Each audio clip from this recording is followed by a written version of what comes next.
आप पहले भी तब शट डाउन एक दो बारी कर चुके हैं, तो आपके ताजरों की तरफ से ये एहतजाज है कि हम अब नहीं करते, कि हम इतना जो है शट डाउन।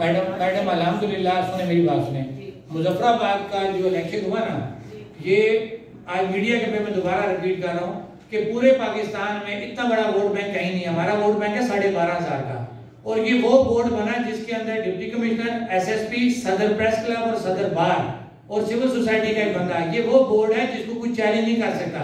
ये उस इलेक्शन कमीशन बोर्ड ने इलेक्शन कराया 12,500 वोट का, जिसके अंदर ये जो लोग बैठे हुए हैं ना, ये मरकजी ताजरान के प्लेटफॉर्म से इलेक्शन लड़े, जिन्होंने 5,000 वोट लिया।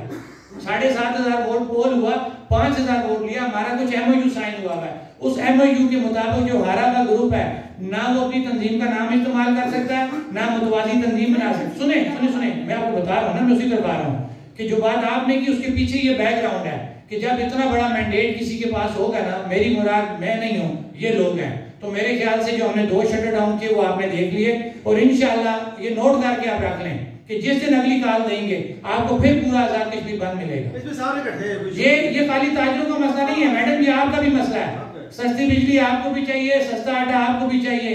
आपका मुजफ्फराबाद जो वीरान हो गया नीलम झीलम प्रोजेक्ट की वजह से, अच्छा माहौल आपको चाहिए, पीने का साफ पानी आपको चाहिए, दरियाई नीलम साफ आपको चाहिए। ये खाली ताजरों का मसला नहीं है, ये मेरे साथियों का भी मसला है, मेरे वकीलों का भी मसला है, मेरे हर बच्चे का मसला है।